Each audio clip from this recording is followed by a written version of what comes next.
Hello everybody, welcome back to the channel. I'm Gebo the Shaman, and today we are talking about what happens when we have Mercury placed in the first house of your birth chart. So with this placement you would be considered a Mercury Ascendant.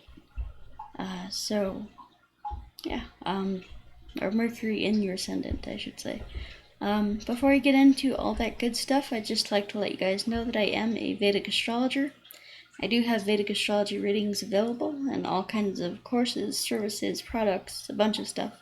So go to gebotheshaman.com and we will see you there. See you in a reading. Alright, so let's talk about Mercury in the first house. So, this is a great placement for most people.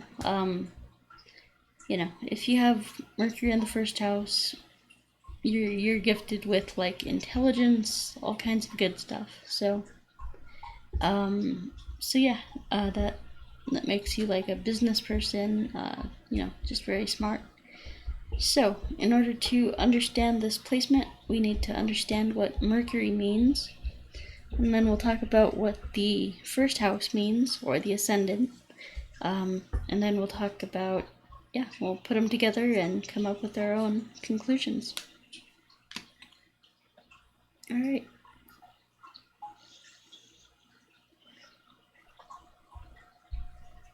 So, in order to, understand this, we need to understand what Mercury means. So what is Mercury? Well, Mercury is the planet of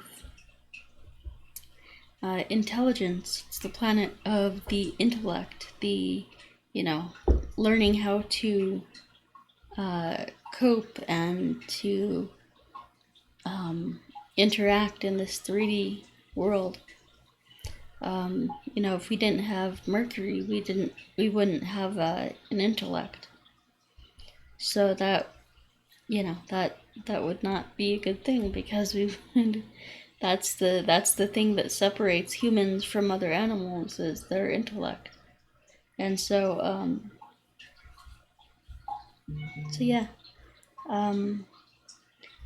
we have the intellect, and we have Mercury is also a sign of the communication. It's a sign of communication. It's a sign of interpersonal communication. The intellect kind of figures things out, and so when two people interact, they're using their intellect to figure each other out.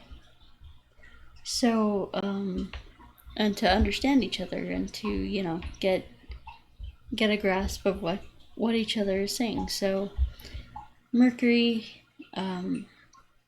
is all about communication, all about the intellect.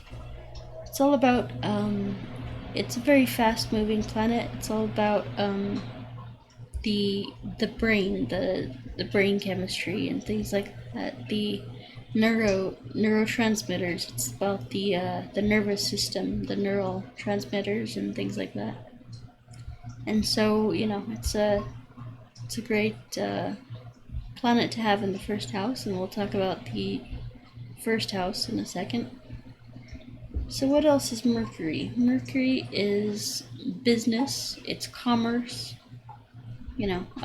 Mercury is the messenger, so that has to do with business and things like that. And then we have, so let's talk about the first house. So what is the first house? The first house, or the ascendant, is this is our rising sign. So this is the placement, whatever sign is in here. Could be Gemini, could be Virgo, could be any other sign. But whatever sign is here, that means that was the sign that's rising at the time of your birth. The earth spins, and then planets rise in the east. And just like the sun, or I should say signs rise in the east. And that's like the interface between the cosmos and the earth, so so that's how we experience that. So then we have let's see, so we have the first house, which is, this is the at the time of your birth, there were, when you took your first breath of life, those energies that were present at the time of your birth, meaning your ascendant. So that was how the energies of the cosmos got grounded into your body, by you taking that first breath of life when you were born. So so that's you inhaling the prana, the chi, the life force, and that's basically the energies of the universe infused into your body. And so that's what we call your ascendant, and that determines your whole birth chart. So so that's the first house. And so the first house is things like your physical body, it's your physical body, it's your personality, it's just like what makes you you. A lot of people, well, I should say, the three most important significators to your personality are, the first one being your ascendant, and with Mercury and the ascendant, and the second one being your moon placement. So where is your moon placed? That's the second indicator of your personality. And then the third one is, the sun. So that's a third, another indicator that the sun placement is actually the least important of the indicators of one's personality. Why? Because your ascendant is like the energies that were infused into you that makes up your character. The moon placement, the moon is your mind, and so that's a very important characteristic as well. So and then your sun is like how you appear to other people, like in public and things like that. That's the least important. So anyway, so with and I know Western astrologers are going crazy right now, but I practice Vedic, not Western. So and that's why, because the sun is the least important. And so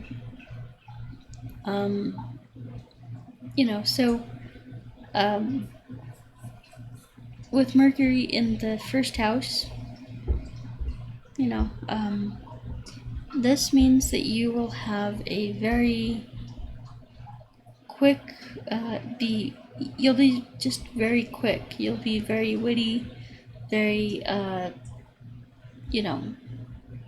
friendly, kind of like joking and things like that. You'll have a good personality that can kind of adopt to, like morph and adopt to anybody's kind of personality. You can pretty much vibe with anybody. That's what Mercury is. He's the shapeshifter, the chameleon, and so that's something that you can do easily, is vibe with anybody. Mercury is in the first house, is like, this is a very strong indicator of your personality. So just very, very communicative, very talkative. Someone with this placement, like, you'll just talk all day. You could talk to anybody. You could talk, forever. So yeah, with this placement, it's like you could talk forever. And to anyone about anything. Like, you're just a very friendly person, very charming, very charismatic, very quick-witted. So yeah, this is a great thing to have, you know. So yeah, so the first house is also, you know, a sign of your, not only your personality, your character, but also your physical body. So with this placement, you might be like, I don't know, you might be tall. You might have like, well, I shouldn't say that. I would say like maybe long limbs or something like that, because Mercury has to do with the lungs and the arms,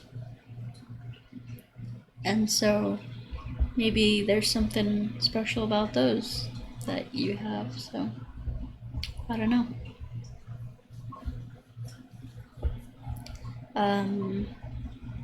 Let's see.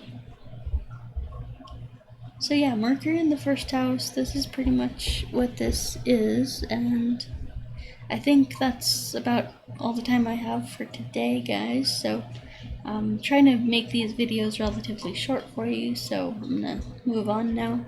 So if you are interested in any of the things that I have to offer, any of my astrology readings, I am a Vedic astrologer, not Western, which is a lot more accurate.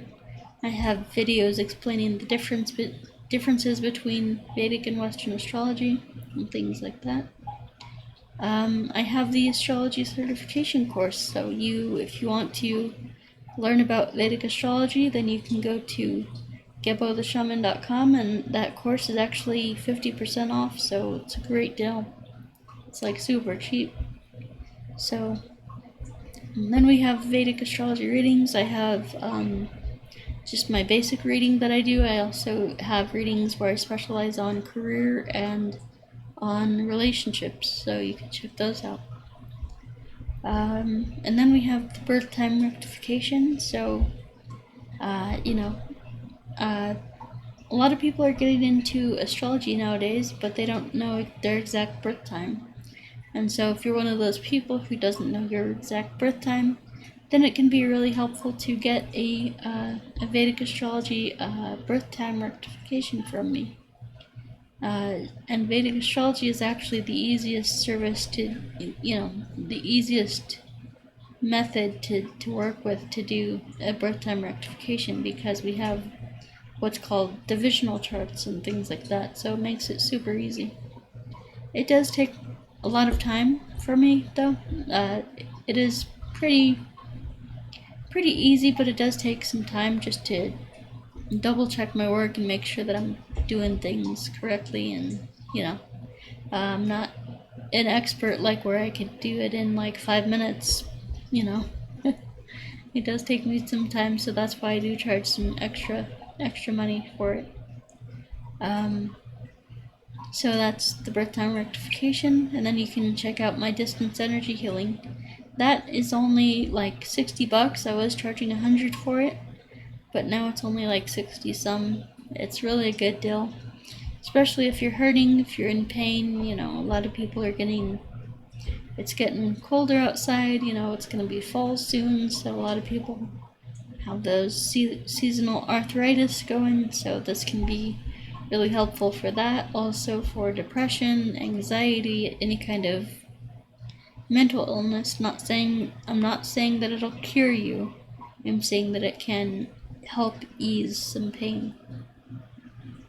Alright, of course that'll go as far as you want it to go, because I give you a very special guided meditation with that practice. So then we have the career coaching and the life coaching. So, you know, if you are one of those people who is struggling in life and you just don't got your shit together, well, what are you waiting for? Get it together. Get on your path and purpose today. You can book a career coaching session with me and discover what that is for you. Discover your own path and purpose in this life. And yeah, that's all available at gebodeshaman.com. Then we have the career coaching and the ritual magic courses. So yeah, so you can check those out. I'm not going to go into depth about those today. But yeah, and then the Qigong courses, of course, these are the biggest thing that have helped me out. These are the hugest thing that have, changed my life. So yeah, it's very, very good. Alright guys, so that does it for me for today, and we will talk to you next time. Peace. And don't forget to like, subscribe, share, hit that bell button, and all that good stuff. 90% of you guys are not subscribed, so go ahead and subscribe today. Alright? Peace.